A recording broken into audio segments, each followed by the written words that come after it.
Hello everybody and welcome to Flight Sim 2020. My name is Tyler and I am here to introduce you to Flight Sim 2020. I have about 200 hours in this sim and I'm gonna help you get where you can also enjoy the sim as much as I do. So, I'm gonna show you a few things that I like in the sim. Now one of the things I do like about the flight simulator over here is look at this. We got airports everywhere. All these little white dots are airports. You got my home airport right here, Memphis International, or even one like Atlanta over here. But that is not to say that they only have major airports. No. If you want to take off from some random farmers in Alabama, some random runway that a farmer built for his crop duster, you can do that actually. And it's quite interesting, in my opinion. I've tried it before, it's crazy stuff. But yes, you got this map right here, but not just of the US, no, you got the whole entire world. Any airport you want, basically. Any airport you can think of. We got a little Hawaii right here, but any airport you can think of. We even could fly in Antarctica. Although I don't recommend that, but you could fly in Antarctica.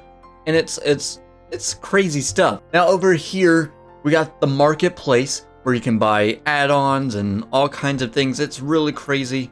This thing is just, it blows my mind every time I play this thing, and I've got like 20 screenshots of really cool scenes and stuff.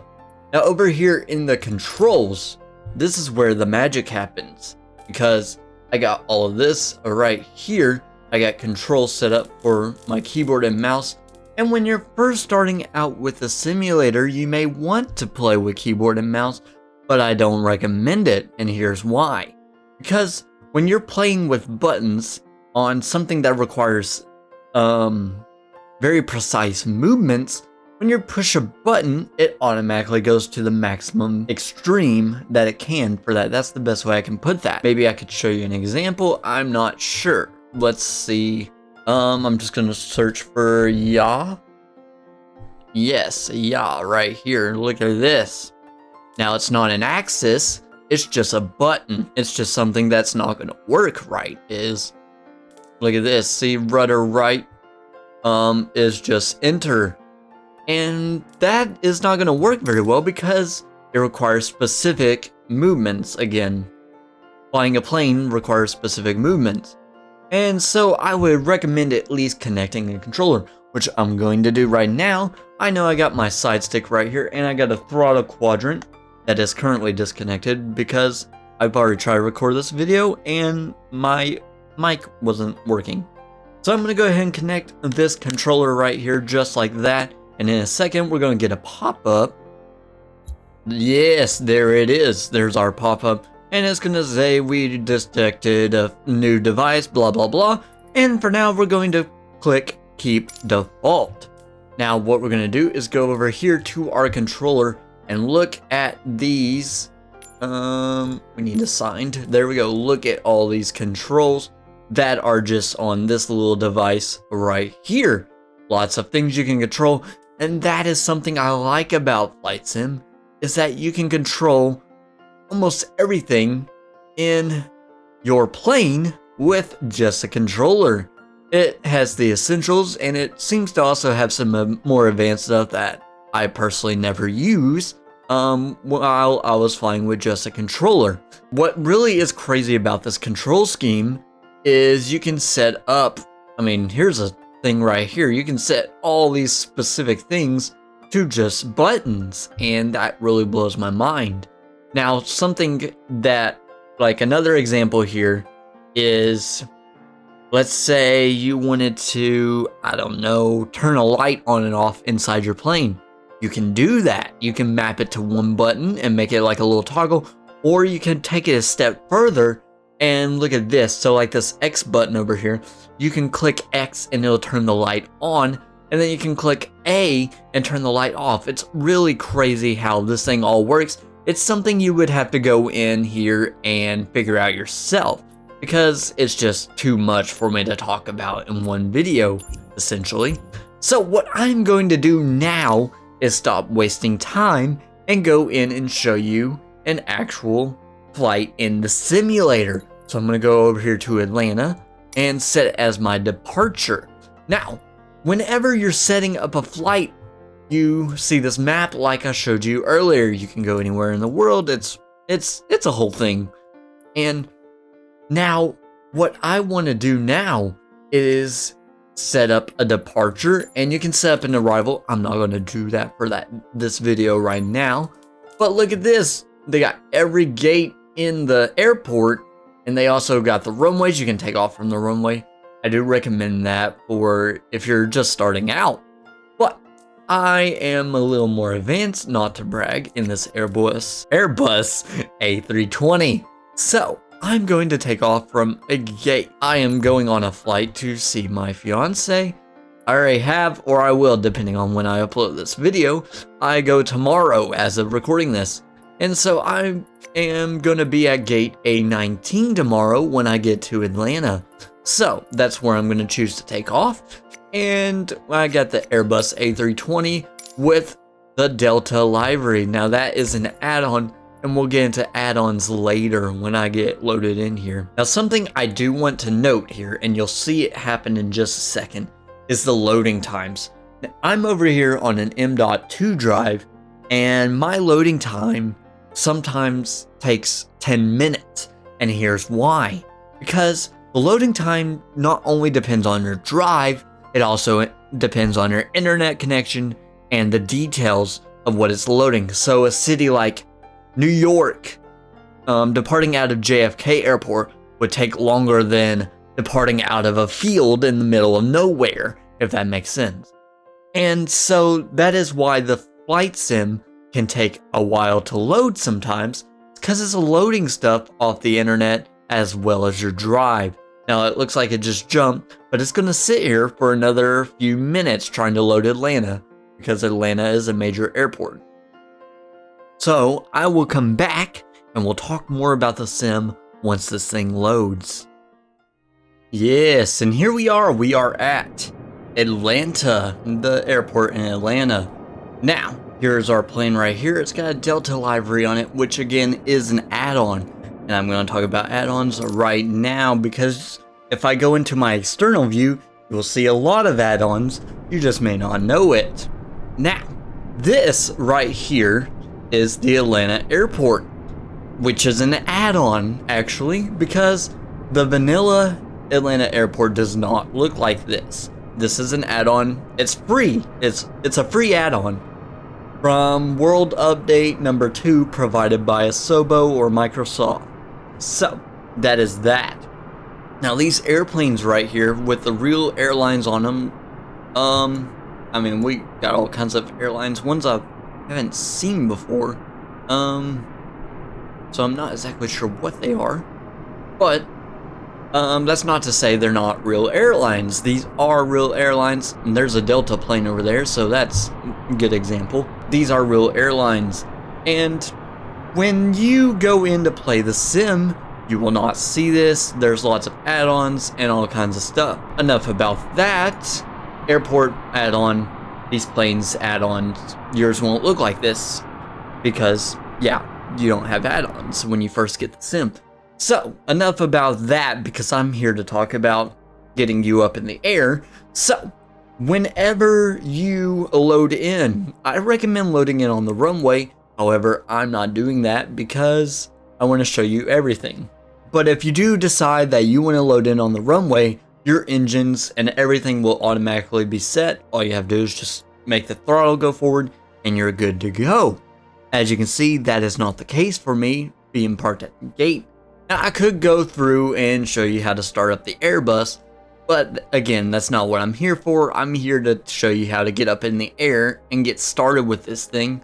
So, I'm going to go ahead and press Control E, which is also a hotkey that you can use if you decide to spawn in at the gate. So go ahead and do that, and look at that. Everything comes to life, and the engines are going to start themselves. Let's go ahead and go in an external view. Listen to the engine start up here. slowly but surely they are starting up indeed. What I like to do at this point, normally I would be flying IFR or instrument flying rules. I'm not doing that this time, so I'm gonna move you over here to the ATC panel, which stands for Air Traffic Control. And in real life, if you decide you want to take this and do a career with it, you would not have this panel, of course. You would have to use your actual voice and talk to real people. It's a whole thing. But we are not doing that. We get all these choices right here. But let me say this about the ATC. It is not that in-depth. And it kind of gets weird sometimes because it's not very detailed, but it's also not very shallow. And so occasionally you get these weird overlaps between realistic and non-realistic with the ATC. So that's what I would say about that, is just be careful of using this ATC. Now there are other alternatives out there like VATSIM and all that you can use. There's also some add-ons for expanding on the ATC, to say. So I'm not gonna get into all that. You can go ahead and look that up for yourself if you decide to take that route. I'm gonna go ahead and get us ready to take off. So what I'm going to do is go over to this ATC panel, ground services, and request pushback. Now pushback. EV1225 requesting pushback. EV1225 pushback request accepted. Oh yes, that reminds me. The ATC voices kind of suck, and if you don't want to deal with those, you can go over here to assistance options in the pause menu. I push escape to get the pause menu. You can go down to user experiences, and you can go ahead and turn ATC voices off. And I like to do that occasionally because they are quite annoying sometimes. So we're gonna go ahead and get this pushback going. So look at our little truck down here getting ready to push us back. Now, one thing you will need to do, it is not labeled down here, but sometimes there's a label that says park brake or something like that. There is not in this case, so you want to make sure, if you got a controller connected like I do, you want to go ahead and push left. And yes, you will start pushing back quickly. So let me just go into my external view here, figure out where we want to take off. Now, there are lots of different rules in the flight simulator, as this is a realistic simulator, so you will have to follow the rules sometimes. Sometimes you can screw around, and I'm about to show you that right now, because I did not set up my flight how I would normally fly. So we're gonna go ahead and get pushed back here out of gate A19, and we're gonna get them to steer the aircraft to the right a little bit. Look at that. Isn't that just amazing? So yes, you will, if you decide to park at the gate, you're gonna have to go through some procedures and all of that. I'm not gonna do that. I'm just gonna go to a random runway and take off. But normally they would be like, hey, you didn't have clearance to do this and that and this and the third. And if you decide to take routes like VATSIM or something like that, you will need to follow the rules even more. It's not like, I don't know how to describe it, but it is something where you need to follow the rules. The people on VATSIM do not like it if you are not doing that. And I would not recommend VATSIM if you're just starting out, like you probably are if you're watching this video. So, okay, enough rambling. Let's get us up in the air. So I got my Playstaion controller right here. Normally I would fly with a quadrant and flight stick, but we're not doing that today because I am putting myself on y'all's level. You probably don't have a fly stick and a throttle, but if you do, that's great. And if you can afford one, that's good too. But they do run more expensive. I'm rambling again. Let's get up in the freaking air. So, I'm gonna go ahead and hold down X. And that's gonna make our engine start firing up here. We should start moving. Yes, we are moving slowly but surely. Yeah, Okay, so I'm gonna go ahead and get us taxied over to our runway. And you can set up different types of assists. Like there's one that has, oh, I'm starting to get off a little bit. There's one that has a ribbon type thing is what they call it. Get out of the way, car. I am driving here. But they have like a ribbon is what they call it. And it shows you where you need to go to get on your runway. But I don't have that because I didn't get a runway from air traffic control. It's a whole thing. So I'm just gonna taxi over this runway over here. Now I'm using the triggers on my controller to steer right now. And I'm using square or X to brake. And this is all built in when you first plug in a controller. This is just the default control scheme. So, normally, I forgot to mention this, graphics wise, it's not really doing it now, but you may see like little stutters every now and then. And I'll talk about that once we get up in the air. Alright. So, I'm gonna line up for this runway right here. We're on a 9 left, and we are going to stop right here.